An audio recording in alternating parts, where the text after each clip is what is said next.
pinapapatay po ako ni Duterte dahil natalisod ko at pinaimbestigahan ko sila Michael Yang at Alan Lim na malapit nilang kaibigan ni Senator Bongo. Sila po ay maimpluwensya hanggang ngayon, pero this has got to stop. Tapos na ang maliligayang araw ni Duterte, Bongo at Bato de la Rosa. Hindi ko alam noon, papalat pinagloloko ni Duterte. Ang utos pa nga ni Duterte ay sunugin ang Shabu Laboratory, pero hindi ako pumayag. Rodrigo Roa Duterte, Bongo, Bato de la Rosa are protecting and are integral to the security of the illegal drug network operating in the country.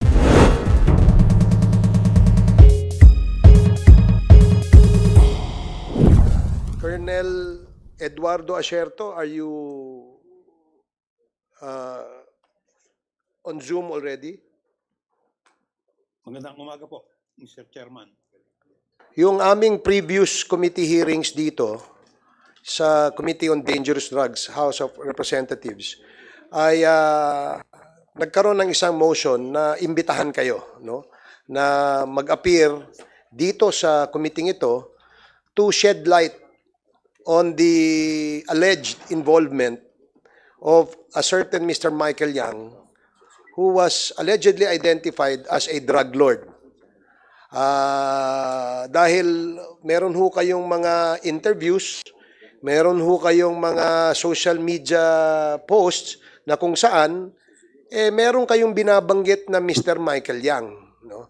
Gusto lamang pong malaman ng committee ito kung parehas ba yung Michael Yang na ating pinag-uusapan, na kung saan meron kaming nakita sa aming investigasyon dito na a certain Michael Yang na nagmamay-ari ng isang korporasyon ay konektado doon sa Empire 999 na korporasyon din na kung saan siya ang nagmamay-ari ng warehouse dyan sa Mexico, Pampanga, na meron pong naglalaman po ng 560 kilos of shabu.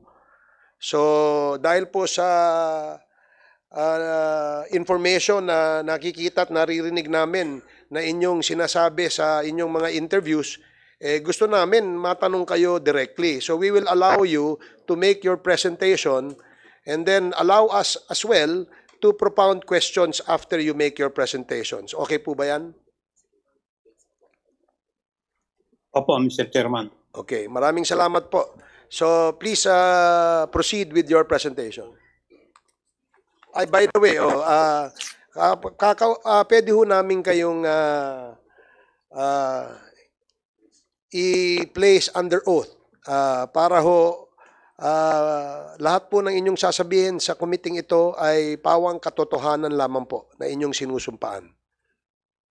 Opo. Okay. Comsec, please administer the oath of Colonel Eduardo Asierto. Please raise your hand, sir. Do you swear to tell the truth and nothing but the truth in this congressional inquiry? Yes, Thank I you. do. Thank you. Thank you very much, Colonel Asierto. Please proceed with your presentation. Kung pwede po sana magbigay muna ako ng opening statement. Oh, yes, please. Salamat po. Magandang umaga po sa inyong lahat. Ako po si Police Colonel Eduardo Asierto. Ako po ay isang pulis na nanilbihan ng mahaba at tapat para tulungang masawata ang illegal na droga sa ating bansa.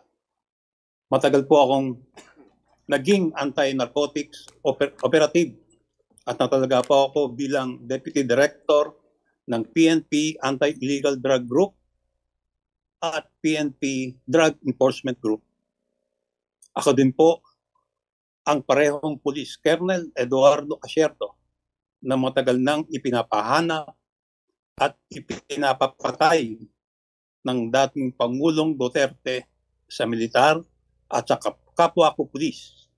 Pinapapatay po ako ni Duterte dahil natalisod ko at pinaimbestigahan ko sila Michael Yang at Alan Lim na malapit nilang kaibigan ni Senator Bongo. Ako po at kasamahan kong si Police Captain Lito Perote ang nakadiskubre ng mga illegal na aktibidad at gumawa ng report tungkol kay Michael Yang at Alan Lim, mga personalidad sa illegal na droga na laging nakikitang nakasama ni Pangulong Duterte at Senator Go. Yung kasamahan ko pong si Police Captain Perote ay dinukot po sa lobby ng isang hotel sa Bacolod ng 5 armadong kalalakihan na nakasuot ng bonnet at bulletproof vest. Meron din po silang mga lookout sa labas. Hindi na po makita hanggang ngayon si Perote. At malamang patay na si Perote. Matagal na po akong natatakot para sa aking buhay dahil ako ay pinapapatay ni Duterte. Sila po ay ma-impluwensya hanggang ngayon. Pero this has got to stop. Tapos na ang maliligayang araw ni Duterte, Bongo at Bato de la Rosa. Panahon na po siguro ngayon na magtiwala sa ating pamahalaan. Nakita ko po na sa panahon ni Pangulong Marcos, nagkaroon ng hustisya sa kaso ni Senator Laila de Lima. Nanalangin po ako na sana din magkaroon ng hustisya ang aking kaso at magkaroon ng accountability sa mga kasalanan ni Duterte, Bongo at Bato de la Rosa. Isama na rin natin si Aaron Aquino, si Oscar Albayalde at Wilkins Villanueva. Dapat na silang usigin ng batas. Dapat malaman ng tao ang kanilang kasamaan. Panahon na ng paniningil. Gusto ko pong ilinaw ang aking mga nalaman sa atraso sa bayan nila Duterte, Bongo at Bato de la Rosa. Gusto ko din pong bigyan linaw ang mga akusasyon na ibinabato nila sa akin ni Duterte at mga kampo nito. At upang ipaliwanag sa mga kapwa ko Pilipino kung gaano tayo niloko sa mga kasinungalingan ng gobyernong Duterte. Una sa lahat, huwag sana kayong maniniwala sa mga ipinupukol sa akin ng mga kasinungalingan. Hindi po ako protektor ng sindikato ng droga. Hindi ako kidnapper. Wala akong dinukot o pinaransom ng mga drug personalities. Lalo na ang mga Chinese. Hindi ako involved sa pagdukot at pagpatay sa Koreanong si Jing Ik-yo. Hindi ako nag-smuggle ng AK-47 at lalong hindi ako nagbigay ng baril sa NPA. Hindi ko inagaw ang search warrant operation sa Dongboy School Laboratory. Mamaya bibigyan linaw ko ang mga intelligence report ko. Ang dahilan kung bakit ako ginigipit ni Duterte. At bibigyan linaw ko din yung grade namin sa Davao noong gabi ng December 31, 2004. Hindi ko alam noon papala tayo pinagloloko ni Duterte. Ang utos pa nga ni Duterte ay sunugin ang Shabu Laboratory pero hindi ako pumayag. Sinabi ko na ito dati. Ako ay nalulungkot kasi umabot ng ilang taon bago ko maihalad ang aking panig. Noong 2017, lumapit ako sa Senado kay Senator Gordon noon upang ilantad ang aking intelligence report. Pero imbis na ako ang pakinggan, itinago lang ang aking report at hindi isinapubliko. At ako pa ang pinalabas na protektor ng droga sa report ng Senate Blue Ribbon. Hindi siya nakinig sa akin kung ano man ang dahilan niya dahil sa pagsipsip niya sa noon kay Duterte. Si Duterte ang pinanigan niya dahil sa kanyang railroaded Senate investigation laban sa akin. Ako ay wrongly nadiin at ako ay kinasuhan. Ginawa akong drug lord kahit ako ay nagtatrabaho lamang. Sa totoo lang, kung hindi itinago ang intelligence report ko kay Michael Yang at Alan Lim, baka hindi nangyari ang korupsyon ng Parmali. Walang nanakaw na pera ng bayan. Hindi nalagay sa panganib ang buhay ng mga healthcare workers dahil sa delayed, substandard o expired na face mask at face shield. Baka hindi sana maraming namatay na Pilipino. Napakaswerte nila Michael Yang at Alan Lim. Hindi nila kailangang idepensa ang sarili nila. Kasi si Atty. Duterte at mga alipores niya ang abogado at tagapagtanggol nila. Wala po akong planong magtago o tumakas o hindi panindigan ang aking intelligence report. 3 beses po akong umattend sa Senate Blue Ribbon hearing. Noong una, may catheter pa ako noon. Yung pangalawa, late afternoon, sa opisina ni Senator Gordon sa Blue Ribbon. Ibinigay ko kay Senator Gordon ang report tungkol kay Michael Yang at Alan Lim. May mga stenographer doon at napakaraming abogado at staff ni Senator Gordon. So may hearing na nangyari doon. At nag-oath ako doon. May minutes pa nga yun, hearing na yon. Yung pangatlo, nung scheduled Blue Ribbon hearing na last kong natinan, may media. Subalit hindi ako tinanong ni Senator Gordon sa hearing na yon tungkol sa aking intelligence report. Sa mga sumunod na hearing, hindi na po ako naka-attend dahil ipinapapatay na ako at takot po ako para sa aking buhay. Tao lang po ako. Siguro naman po ngayon, nakikita nyo na nagsasabi ako ng katotohanan at lumalabas na ang katotohanan at ang kawalang hiyaan ni Duterte. Sana ma-dismiss na po yung kaso na ipinail laban sa akin. Hindi po ako drug lord. Sina Michael Yang at Alan Lim at yung mga protector nito na sila Albayalde, Aaron Aquino, Wilkins Villanueva, Bato de la Rosa, Bongo at Presidente Duterte. Tuloy po ang paghahanap sa akin para patayin upang itago ang katotohanan. Maaring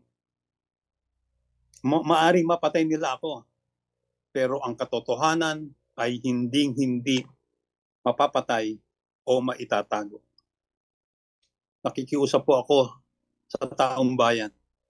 Magising at mamulat na po tayo sa mga kasinungalingan at korupsyon ng gobyernong Duterte. Kapag namulat ka na sa katotohanan, kasalanan na ang kumikit. At sana panagutin na po natin si Duterte, si Bongo, si Bato de la Rosa, si Aaron Aquino, Wilkins Villanueva, at Oscar Albayalde sa kanilang mga kasalanan sa bayan. Handa po akong tumulong para sila ay mapanagot. Umasa po ako na sa administrasyon ni Pangulong Marcos ay magiging accountable na ang mga tunay na nagkasala sa bayan. Si Duterte, Bongo, at Bato de la Rosa. Ibinenta tayo ni Duterte sa China. Siya ay taksil sa Pilipino. Si Duterte, Bongo, at Bato de la Rosa ay taksil sa taong bayan. Bago po ako magpatuloy, gusto ko lang po ding ilahad sa inyo na yung mga kasama ko sa trabaho na humarap sa Senate Blue Ribbon hearing, si Captain Perote, si Master Sergeant Jerry Liwanag, kasama na din si Director Pajardo, lahat ay patay na. Silang lahat ay pawang mga inosente at walang kasalanan. Matitino po silang mga pulis. At tapat sa kanilang tungkulin. Si Master Sergeant Jerry Liwanag ay pinagbabaril at napatay sa Bulacan. Si Director Pajardo namatay na mag-isa sa ibang bansa. Si Captain Perote hanggang ngayon nawawala at patay na. Humihingi ako ng pasensya sa mga pamilya, sa pamilya nila dahil namatay at nagdamay sila sa akin. Uulitin ko, sila ay inosente at matitinong pulis. Ako din po ay inosente. Ginawang punching bag at kulgay ni Duterte, Bongo, at Bato de la Rosa dahil sa bata nila si Michael Yang. Humihingi din ako ng pasensya sa aking mga tauhan na naipit din sa pangyayaring ito. Sorry kung naipit kayo sa serbisyo ninyo. Meron po akong timeline para ipresent mamaya. At ako din po ay handang sumagot sa inyong mga katanungan. Pwede ko na pong ipresent yung aking timeline. O sige, medyo mahaba yung inyong opening remarks. Na binitawan nyo. Kami ho dito sa committee ay gusto lamang namin malaman yung katotohanan dito sa iniimbestigahan nating Shabu na kung saan maaring merong link yung a certain Mr. Michael Yang. At hopefully, yung inyong mga sinabi kanina ay meron ho kayong mga ebidensya na maaring ma-share sa committee ito para mapatunayan po natin na ang inyong binitawan mga seryosong mga aligasyon ay kaya pong panindigan. So we will now give you time to make your presentation and pagkatapos po niyan ay kami po ay magtatanong sa inyo. Yes, you may proceed. Opo, handa po.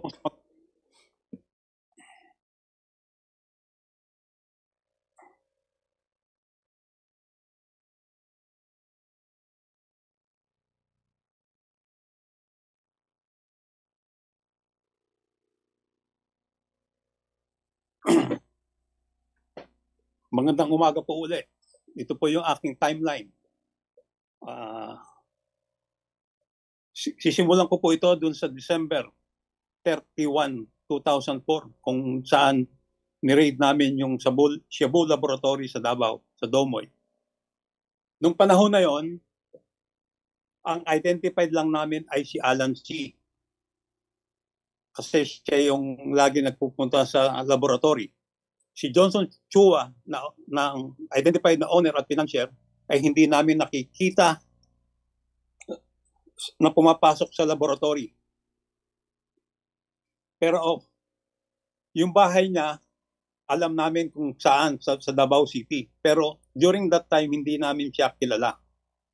Si Michael Yang naman ay hindi namin nakita during the surveillance sa Davao noong December 24. Nagsimula po kami mag-surveillance sa Domoy is ng late October. At nag-full-time kami ng full-time surveillance noong November hanggang December, hanggang sa dismantle namin siya. Si Michael Yang, talagang hindi siya nakita ron. Hindi namin siya nakita. Kasi ang participation ni Michael Yang during that time is siya ang sumalubong ng 2 container ng mga equipment at chemicals na galing ng Pulyok Port sa Cotabato City. Siyang tumanggap, siya nag-ayos, at siya nag-atid sa iba-ibang lugar. Hinatid niya sa Cagayan de Oro at doon sa Domoy. Yan ang participation ni Michael Yang sa Davao Laboratory noong 2004. Noong April 2016, una kong narinig o unang nireport sa akin ng aking asset, si Michael Yang. Ipinakita sa akin ng aking asset yung picture ni Michael Yang, ni Duterte at ni Bongo sa loob ng eroplano. Yung pong nakikita nyo, yan po yung picture na pinakita niya sa akin. Ang sabi niya sa akin dito is si Michael Yang is laging kasama si then presidential candidate Duterte at si Bongo. Nung tinanong ko kung sino si Michael Yang, ang sabi niya, si Michael Yang ay kasama sa Davao Laboratory. Nung makuha ko yan, April 2016, hindi ko masyadong inintindi kasi eleksyon. Pinabayaan ko lang yung information na yon. Pero, at kasama dun sa impormasyon na binigay niya, is si Michael Yang ay kasama niya si Alan Lim lagi o alias Ayong. Silang dalawa ang patuloy na nagtatrabaho sa illegal na droga. At sinabi rin niya na si Alan Lim o si Li Wenqiong o Wen Li Chen ay involved sa na-dismantle na Cebu Laboratory sa Cavite noong 2003. So ang ginawa ko is kumuha ko ng ebidensya. Ang ebidensya ang nakuha ko nung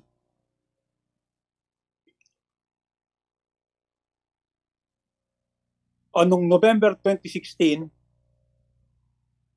alam na ni Chief De La Rosa during that time na si Michael Yang at Alan Lim ay may involvement sa droga. At ang sabi niya noon is imbestigahan mabuti, kumuha ng ebidensya. So, naghanap na kami ng ebidensya, nakuha namin ang court record ni Alan Lim o Wen Li Chen sa Cavite RTC. Ito yung desisyon ng kanyang kaso sa Cavite RTC. Na-dismiss ang kaso niya dahil for failure to observe Section 21 ng mga pulis.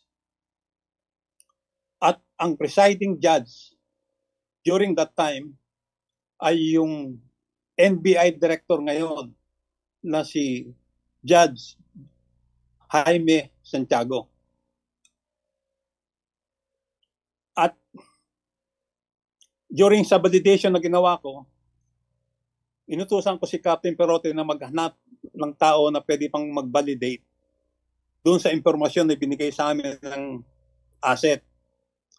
So noong August 10 to 12, bumiyahe kami ni Captain Lito Perote sa Davao City at kinausap namin nung isang informante para matanong kung anong involvement ni Michael Yang sa Davao Raid.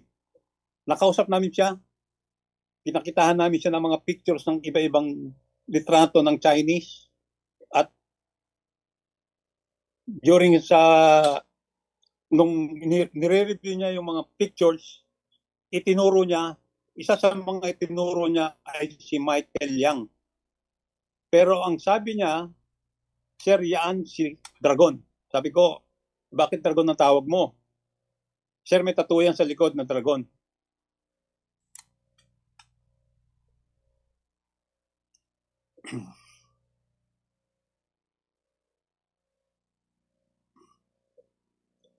Tapos, tinanong ko kung anong participation niya.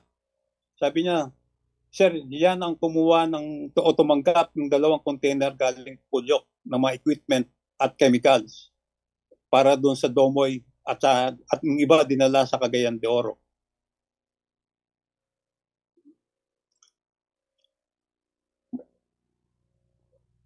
Sa huli, sinabihan namin yung informant na yon na patuloy na maghanap pa ng impormasyon tungkol kay Michael Yang. So, bumalik kami ng Maynila. Pagbalik namin sa Maynila, by September tumawag yung asset sa amin o tinawagan ni Lito yung asset namin para tanungin kung ano yung na-discover niya. Ang sabi niya, Sir, si Michael Yang pala ay malapit kay Presidente Duterte Bongo. Nakakatakot naman yata itong pinagagawa ninyo. Sabi ko, huwag kang matakot, hindi makita susunugin. So talagang na-confirm na si Michael Yang ay talagang malapit kay Presidente at kay Bongo. So gumawa na ako ng report. Ibinigay ko ang report ko noong September 2017 sa director ng Drug Enforcement Group para ibigay kay Chief PNP De La Rosa. Pero ito yung panahon ng Marawi siege. Hindi niya naibigay at siya ay na-relieve at ginawa siyang regional director ng ARM, ng BARD. So, ibinalik sa akin yung report. Hinawakan ko lang. Then, nung December 2017, nalaman ko na si Alan Lim ay iniimbestigahan din ng anti-kidnapping group dahil sa involvement sa kidnap o ransom ng mga Chinese sa mga pogo. Ang report noon kay Alan Lim is alias Ayong, kasi si Alan Lim ang dami niyang pangalan. Si alias Ayong ay siya ang nagpa-facilitate ng payment ng mga ransom. Parang umabot na sa 120 million yung na-facilitate niyang payment.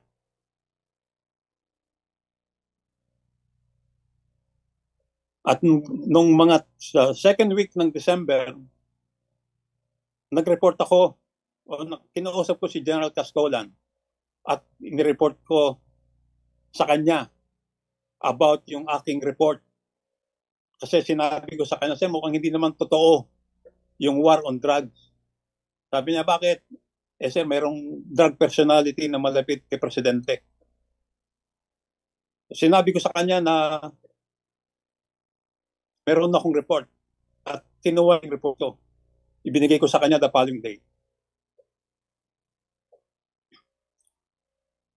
Then, nung mga bago mag-Christmas, nalaman ni General Bato de la Rosa na meron akong report about Alan Lim.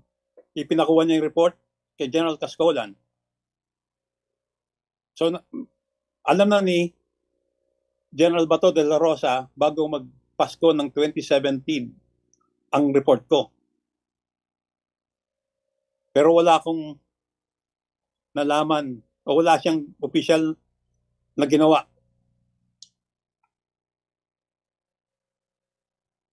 Pero nakarating sa akin, mayroong nag-report sa akin na kinonfront ni Chief PNP Bato de la Rosa si Alan Lim.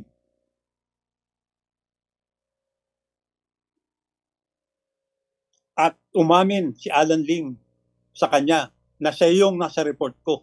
Siya yung involved sa Cavite Laboratory noong 2003. Nung makatapos niyang kausapin si Alan Lim, ay hinabol siya ni Michael Yang para kausapin tungkol kay Alan Lim na mayroong bit-bit na bag na punong-puno ng pera.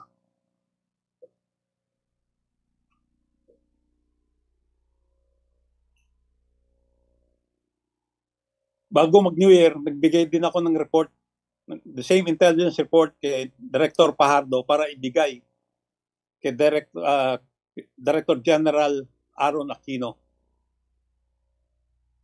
Nung January, first week of January, ipinatawag ako ni DG Aquino para i-discuss ko sa kanya ang report. At in-explain ko sa kanya ang report. Kung paano ko nakuha, kung paano ko na-develop yung intelligence report, ano yung mga ebidensya, yung warrant, pati yung court record ni Alan Lim.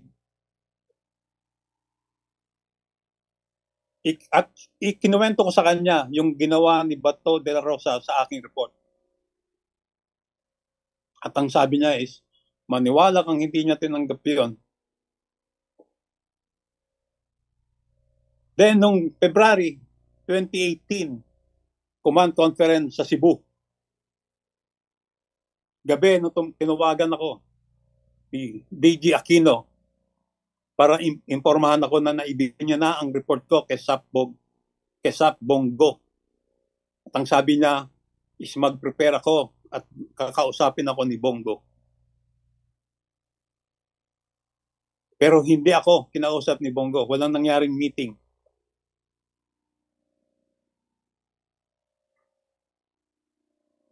Nung walang nangyayari, dun sa intelligence report, kinausap ko nung February si Senior Superintendent Vic Danao.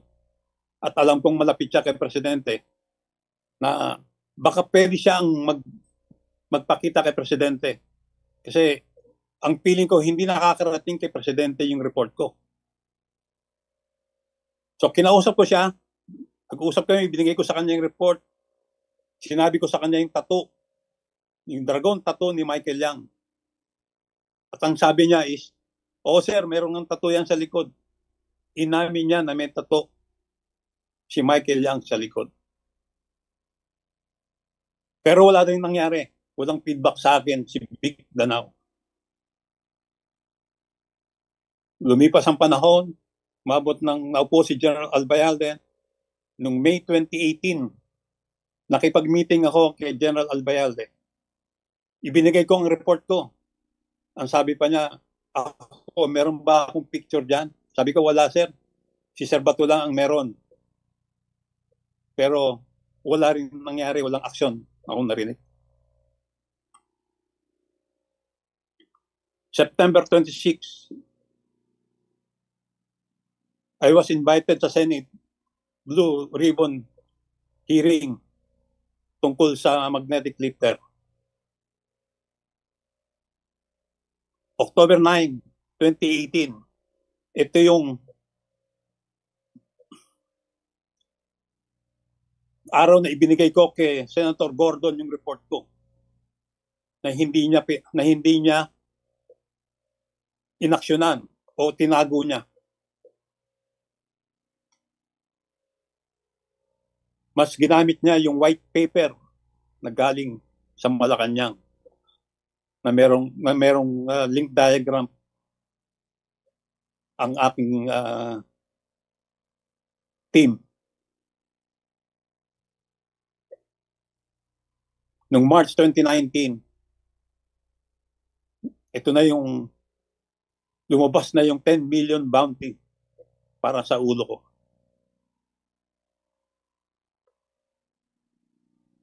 Yan po yung timeline ng aking report. Ngayon po, ibibigay ko naman sa inyo yung anong ginawa nila sa aking report. Una, si Presidente Duterte. Si Presidente Duterte ang unang naglabas ng pangalan ni Michael Yang noong October 4, 2018 sa isang dinner sa mga opisyalis ng PMAAA. At ang sabi pa niya rito, si Michael Yang daw ay isa lang drug addict. At tinakot pa niya ako dito eh. Sabi niya, binabantayan daw ako ng China. Bakit kaya niya alam? Pinayagan kaya niya?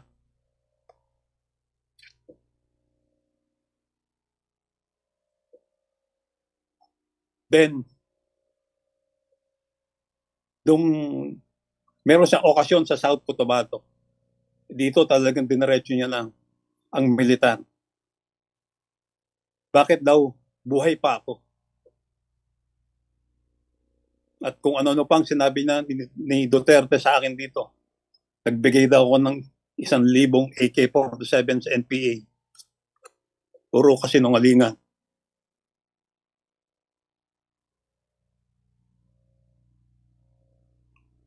Alam ni Duterte ang report ko as early as January o December 2017, pero wala siyang response. Hindi niya inaksyonan. At nung mabalitaan nilang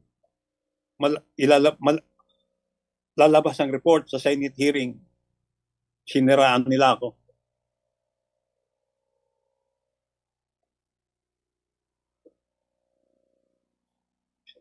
Si Chief PNP De La Rosa, nung makita yung report ko, yun, kinompront niya si Alan Lim personally.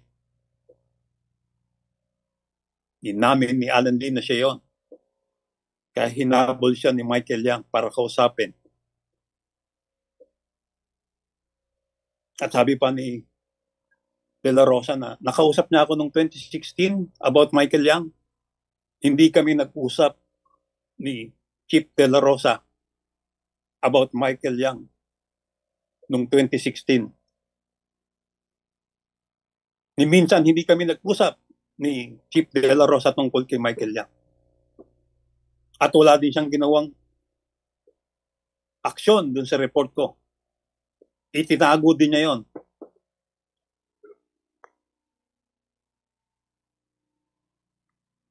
Si Aquino naman, Director General Aaron Aquino, inamin niya na natanggap niya yung report ko. Inamin din niya na nag-usap kami.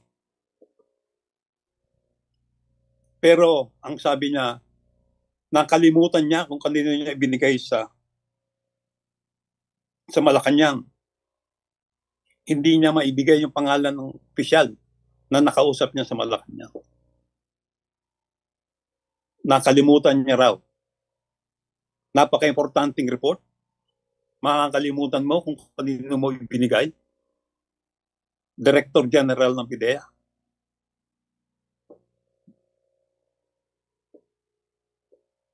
Pero nung huli, inamin din niya na inigay niya ang case. Kay Bongo ang report ko. Si Bongo naman, ang ginawa niya, nagpagawa siya ng white paper laban sa amin. At ang suspecha ng grupo namin, si Colonel Ferdinand Marcelino ang gumawa ng white paper. Naglabas ng white paper na walang pirma. Pero yun ang pinaniwalaan ni Senator Gordon.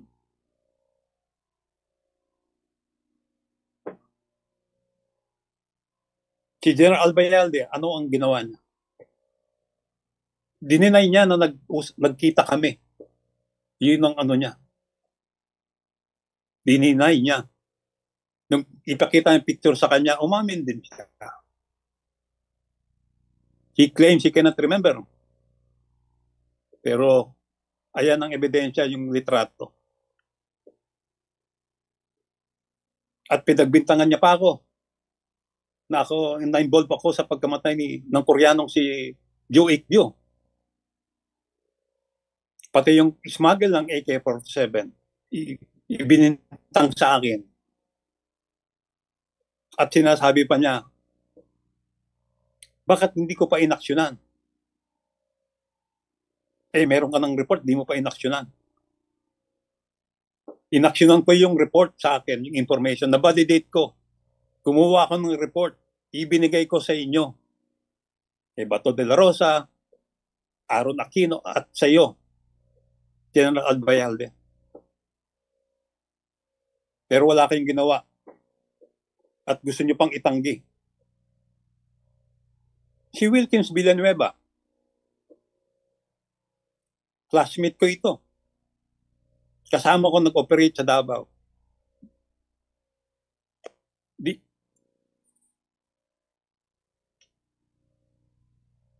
Hinir niya si Michael Yang na hindi raw involved sa droga. At si Alan Lim, nung talk to the people ni Duterte, Sabi niya, nung investigation, nung 2004,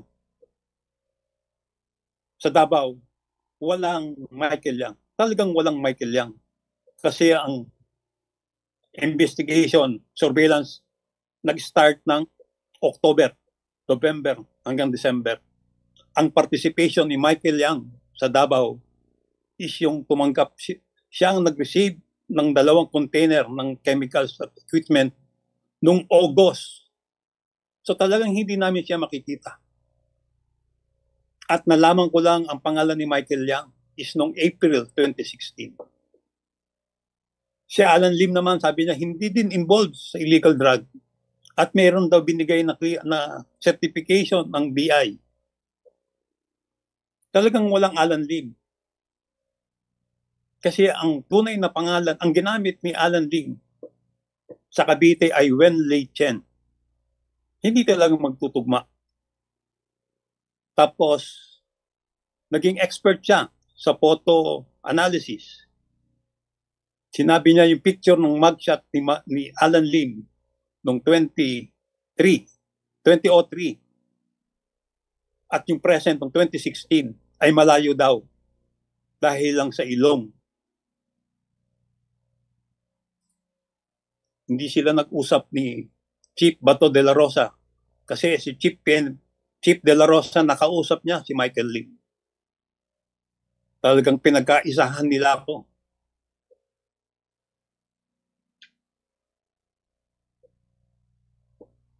So, sino yung mga high value doon sa report ko? Si Michael Yang, si Li Wenxiong, Alan Lim, Wen Lei Chen, Ayong, si Johnson Chua. Siya yung may-ari. Meron siyang warrant, standing warrant. 2 standing warrant. Si Yan Yishu at Akaan Randy.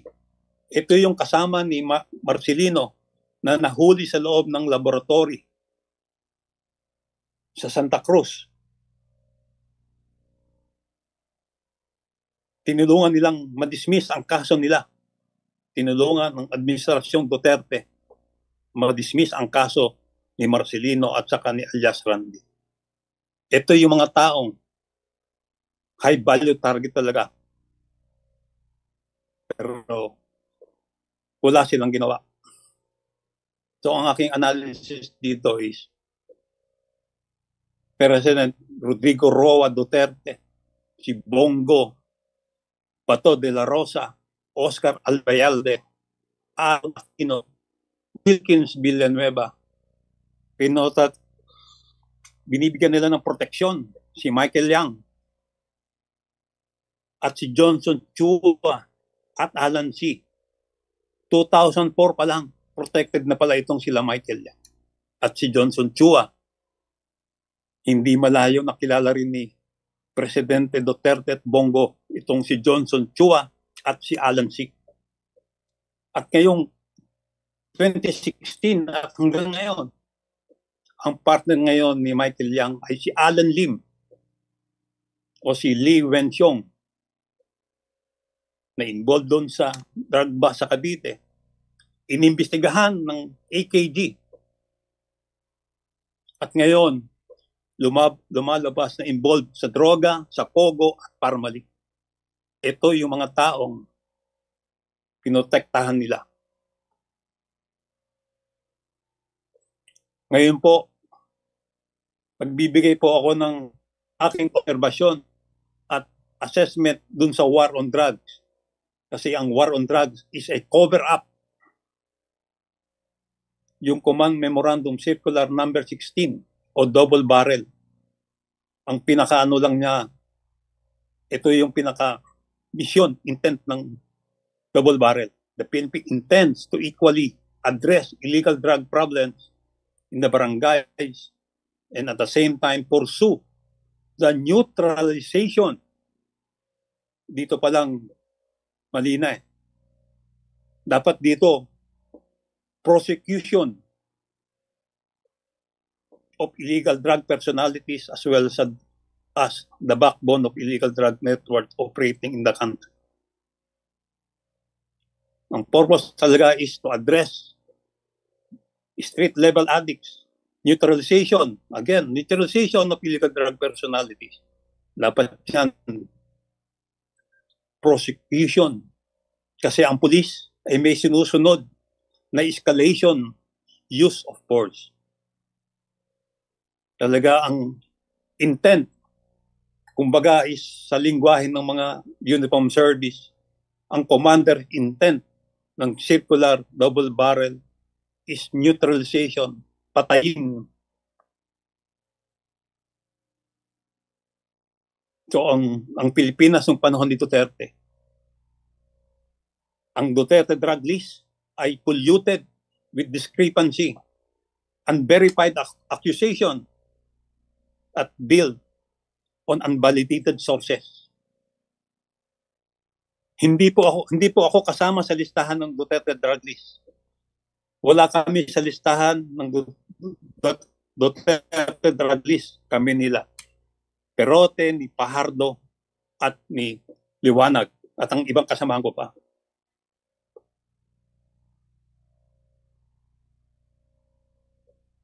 Puro EJK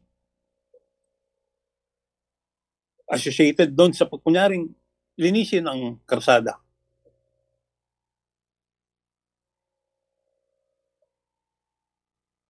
Questionable charges on anyone that speak out against the system. Ako yung pinaka-example dito. Hindi lang ako, marami. Questionable operations. Protecting the Bureau of Customs as the entry point to the large volume of illegal drugs. Kung matatandaan nyo yung floating cocaine in the Philippines waters ng 2019, sabi ni Director General Aquino at that time, yung floating cocaine daw ay decoy o diversionary tactics to mislead the authorities. Sinasabi ng ayaw na raw gamitin ng sindikato ang Bureau of Customs kasi may higpit na raw sa mga ports natin. Pero ang sabi ng Australian Federal Police, yung floating cocaine recovered was said to be a part of the shipment that was thrown out to the sea by the drug syndicate to avoid the apprehension of Australian police. Pangalawa, seizure sa Cavite, sa Alabang at Cavite. February 2019, 2 billion worth shabu sa Cavite. March 19, 2019, 1.1 billion worth of shabu sa Alabang. Both, ang sabi ni DG Aquino, ships side smuggling ng Golden Triangle Syndicate. Ang bilis ng kanyang assessment. Pero nung March 23, 2019, Bureau Customs still intercepted and seized 1.8 billion worth of shabu based from the information shared by the Vietnam authorities.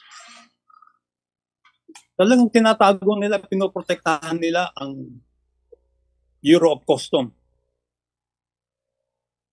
Itong pinakamaganda example. May 29, PIDEA and BOC conducted a fabricated control delivery. Ito yung abandon na tapioca. May nanalong bidder. Abandon shipment of tapioca. Pina-auction ng BOC. May nanalong bidder. Nilabas ng bidder yung shipment. Sabi ng custom at PIDEA, cleared. Walang droga. Pagdating sa bodega, merong lamang droga. Ni-report ng winning bidder ang ginawa ng BOC at PIDEA, kinasuhan yung winning bidder. Pero nagsumbong siguro ang winning bidder kay Senator Lacson kasi meron siyang privilege speech. Ang sabi niya, there was no such operation. It was just a dishonest act to hide the fact that another shipment of illegal drugs passed through Bureau of Customs. Specifically, the BOC held an auction on abandoned tapioca shipment that it was later discovered by winning bidder to have illegal drugs and reported it. Ang galing talaga ng PIDEA at Customs. Second example, lack of action to investigate information about the high-value targets. Ito po yung aking report. The target was to pursue neutralization of illegal drug personalities as well as the backbone of illegal drug network operating in the country. Sa totoo lang, may mga report about sa mga drug personalities. Validated siya. Supported pa ng foreign counterparts. Pero walang aksyon na ginawa. There had been no action to prosecute these personalities. Oplan Tokang.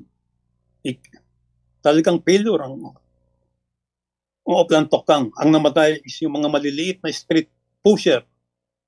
Sasabihin nila ang high value target. Pero mga street pusher, nahuhuli. BOC is an open gate to illegal drug shipment. Syndicates are growing business and are protected. So,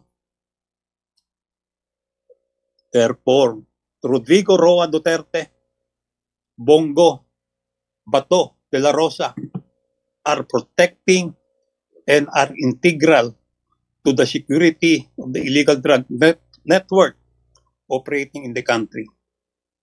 They allow the entry of large volume of illegal drugs through our ports and supported the syndicates by defending them, targeting those that goes against them and play them to true justice.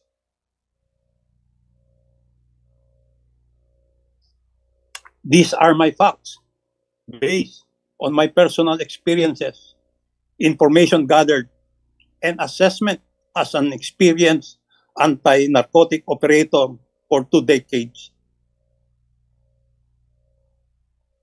To the long gray line, alam kong gusto nyong i-challenge ako. Ang sagot ko sa inyo, all right, sir. Maraming salamat po, Mr. Chairman.